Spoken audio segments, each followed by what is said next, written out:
হালাল রিজিক কম হলেও তাতে বরকত থাকে, আর হারাম রিজিক বেশি হলেও তাতে শান্তি থাকে না। স্বামীর কম টাকা নিয়ে চিন্তা না করে তার পরিশ্রমকে মূল্যায়ন করা উচিত। যদি দুজনে একে অপরের পাশে থাকি তাহলে কোনো কিছুই সমস্যা নয়। আসসালামু আলাইকুম, আমি শারমিন আক্তার। প্রতিদিনের মতো আবারও নতুন একটি ব্লগ নিয়ে হাজির হয়েছি আপনাদের মাঝে। কেমন আছেন সবাই? আলহামদুলিল্লাহ, আমি ভালো আছি। আমার যেই প্রতিদিনের কাজগুলো ওইগুলো আমি করে নিচ্ছি। সকালে উঠেই আগেই বিছানা গুছিয়ে নিচ্ছি, এরপর ঝাড়ু দিয়েছি। এখন আমি সকালের নাস্তা করব। অবশ্য আমরা প্রতিদিন সকালে যে রুটি খাই তা না, আমরা এক এক দিন এক একটা আইটেম করি। খিচুড়ি, তারপরে ভর্তা ভাত, এগুলো খেয়ে থাকি। তো আজকে আমি আপনাদের সাথে আমার বাস্তব জীবনের কিছু কথা শেয়ার করব। আমার ভিডিওটি ভালো লাগলে প্লিজ একটি লাইক দিবেন এবং আমার চ্যানেলটি সাবস্ক্রাইব করে আমার পাশে থাকবেন। আর অলরেডি যারা করে দিয়েছেন তাদেরকে অসংখ্য ধন্যবাদ। আমরা অনেকেই স্বামীর ইনকাম অল্প হলে তাকেই প্রেশার করি, তার যে পরিশ্রমটা হয় সেই পরিশ্রমের কোনো মূল্যায়ন করি না। কিন্তু আমাদের এটা উচিত না, এতে করে স্বামীর উপরে যে মানসিক অশান্তি এটা সৃষ্টি হয়। আমার স্বামীর ইনকাম কিন্তু খুব বেশি না, সে মিডিয়ায় চাকরি করে যদিও, তারপরেও খুব যে বেশি ইনকাম তাও না। আবার আমাদের ভাড়া থাকতে হচ্ছে। আমার দুইটা ছেলে মেয়ের লেখাপড়ার খরচ, বাড়ি ভাড়ার খরচ, তারপরে সাংসারিক খরচ তো আছেই। আর একটা বউ পালা আর হাতি পালা সমান, সেটা সবাই বলে। তো এই যে ও এত কষ্ট করতেছে, এসব আমাদের জন্যই তো করছে। এখন আমি যদি দিন শেষে বলি যে তুমি আমাদের জন্য কি করেছো, তোমার আর্থিক ইনকাম এত কম কেন, আমাদের আরও লাগবে আরও লাগবে, আরও আমাদের শাড়ি গহনা লাগবে, তখন দেখা যাবে যে ও একটা মানসিক প্রেশারে পড়ে গিয়েছে। এই জন্য আমি কোনো দিনও ওকে এসব কথা বলিনি। আর আমাকে ও যা দিয়েছে ওর সাধ্য মতো, সেগুলো নিয়ে আমি খুশি আছি, আলহামদুলিল্লাহ। আমাদের তো লাভ ম্যারেজ, তো যখন আমাদের বিয়ে হয়েছিল তখন ওর খুব বেশি ইনকাম ছিল না। ও একটা পত্রিকা অফিসে চাকরি করত, আর আমি আমার খালুর প্রতিষ্ঠানে চাকরি করতাম। অবশ্য ওইখানে আমি মাত্র 2 থেকে 3 মাস চাকরি করেছি। আমার চাকরিটা যাওয়ার পর একটু হিমশিম খেতে হয়েছে আমাদের, তো কেননা ভাড়া থাকতাম তখন। দেখা গেল যে একটা হিসেব করা হয়েছিল যে আমার টাকা দিয়ে আমি ভাড়া দিব আর ওর টাকা দিয়ে কিছু বাজার করা হবে। তো হঠাৎ করে যদি চাকরিটা না থাকে বা চলে যায়, তখন কিন্তু একটা সমস্যার সম্মুখীন হতে হয়। তো আমাদের ওই সমস্যাটা আমরা আল্লাহর রহমতে পার করতে পেরেছিলাম। এরপরেও আবার ওর যখন মিডিয়ায় চাকরি হয়ে যায়, তখন আবার আল্লাহর রহমতে ভালো পজিশনেই আসি। তো মিডিয়ায় চাকরি হওয়ার কত বছর হয়ে গিয়েছিল, ওর স্যালারি বাড়ে নাই। দেখা গেল যে আজ থেকে 10 বছরে যে দ্রব্যমূল্যের দাম আর 10 বছর পর দ্রব্যমূল্যের দাম কিন্তু এক হয় না। তাছাড়া আপনারা তো জানেনই যে এখনকার যে বাজার দর, তারপরে দ্রব্যমূল্যের দাম কতটা বেশি।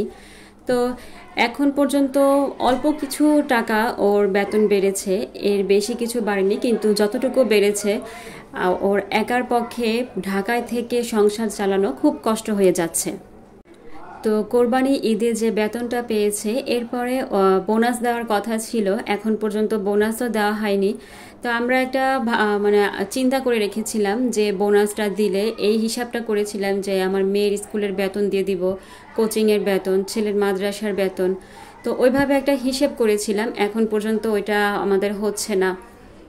তাছাড়া যে কোনো ঈদ আসলেই যে শুধু স্ত্রী সন্তানকে দিলেই সন্তুষ্ট হবে তা তো না। ওর মা বাবা আছে, আমার মা বাবা আছে, তাদেরকেও দিতে হয়। ঈদ বলে কথা, আর সবাই তো একটা আশা রাখে যে ছেলে মেয়ের কাছ থেকে কিছু না কিছু পাবে।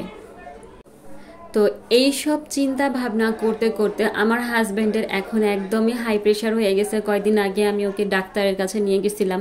ও ফ্যাটি লিভার হয়ে গেছে, হাই প্রেশার কমতেছেই না। শুধু সারাক্ষণ টাকার চিন্তা, যে বাড়ি ভাড়া কিভাবে দিবে, ছেলে মেয়ের লেখাপড়ার খরচ কিভাবে যোগাবে। তো ও সারাক্ষণই এসব চিন্তা করে। আমি স্ত্রী হয়ে ওকে বুঝাই যে এইসব চিন্তা কখনো করবে না তুমি, একভাবে না একভাবে চলে যাবে, সমস্যা নাই। আর তাছাড়া আমি তো অত বিলাসিতা জীবনযাপন করি না যে আমাদের অনেক অনেক লাগবে, আমাদের দামি দামি ড্রেস লাগবে। আমরা স্বাভাবিকভাবে জীবনযাপন করি। তো আলহামদুলিল্লাহ ভালোই আছি। আমার হাজবেন্ডের ইনকাম কম থাকা সত্ত্বেও অনেক ভালো আছি। দেখা গেল যে কোনো একটা বিয়ের অনুষ্ঠানে যেতে হচ্ছে, সবার সাথে তাল মিলে আমিও যেতে পারছি, কোনো সমস্যা হচ্ছে না। এখন ওইভাবে চলি বিধায় আমি যেতে পারছি, তা না হলে দেখা গেল যে আমার হিমশিম খেতে হতো বা ওই বিয়েতে অ্যাটেন্ড করতে পারতাম না। আর আমরা যেটা করি সেটা হচ্ছে আমরা যে কোনো বিষয়ে খোলামেলা আলোচনা করি। আর আমাদের মধ্যে যদি কোনো আর্থিক সীমাবদ্ধতা থাকে তা নিয়ে আমার হাজবেন্ডের সাথে আলোচনা করি আর সমস্যার সমাধানের চেষ্টা করি। আর কম আয় থাকা সত্ত্বেও আমরা যেটা করি সেটা হচ্ছে পরিকল্পনা করে খরচ করি, অপ্রয়োজনীয় কোনো খরচ করি না, সেটা এড়িয়ে চলি। আমি সবসময় ছোট বিষয়গুলোতে আনন্দ খুঁজে বের করি। এটা আমার ছোটবেলা থেকেই অভ্যাস, হয়তোবা গড গিফটেড। আমি সবসময় বড় কিছুর জন্য অপেক্ষা করি না, ছোট ছোট যে বিষয়গুলো আছে সেগুলোতে আমি আনন্দ খুঁজে বের করি। যেমন একসাথে বসে গল্প করি, তারপরে ও যদি ছোট একটা কোনো গিফট দেয় আমি অনেক খুশি হয়ে যাই। ওর পছন্দের কোনো কাজ করি, এতে করে মনে হয় যে ও একটা মানসিক শান্তি পাবে। ফাতিহার বাবা কিন্তু লাইফে অনেক কষ্ট করেছে। ও মানে ছোটবেলা থেকেই অনেক কষ্ট করেছে, এগুলো আপনাদের সাথে আমি পরে শেয়ার করব। তাই আমার ইচ্ছে হয় না যে ওকে কখনো কষ্ট দিই বা ওর ইনকাম নিয়ে আমি কথা বলি। আর ও আমাদেরকে আল্লাহর রহমতে অনেক ভালো রেখেছে। তাছাড়া ফাতিহার বাবার ইনকাম হালাল ও হারাম উপায়ে এখন পর্যন্ত আল্লাহর রহমতে ইনকাম করেন নাই, আর আশা করি করবেও না। তো আমি যখন জানতেছি যে আমার হাজবেন্ডের এতটুকু ইনকাম, এই ইনকামের মধ্যেই আমাকে চলতে হবে, তো আমি কেন ওকে হারাম পথ অবলম্বন করতে বলবো? কেননা হারাম পথে কোনো বরকত আসে না। আমাদের ইনকাম যতটুকু আল্লাহর রহমতে অতটুকুতেই আমাদের বরকত হয়ে যাচ্ছে ইনশাল্লাহ। তো আমার হাজবেন্ডের অল্প ইনকামে আমি অনেক সুখী আছি। আর আলহামদুলিল্লাহ আল্লাহ পাক আমাদেরকে অনেক ভালো রেখেছেন। তো আমাদের মধ্যে যে সম্পর্কটা সৃষ্টি হয়েছে, যে মধুর সম্পর্ক কম আয়, এই সম্পর্কটা যদি আপনারাও অবলম্বন করতে পারেন আপনারাও সুখী হবেন। তো আজকে এই পর্যন্তই, পরবর্তী ভিডিও দেখার অপেক্ষায় থাকবেন। আল্লাহ হাফেজ, আসসালামু আলাইকুম।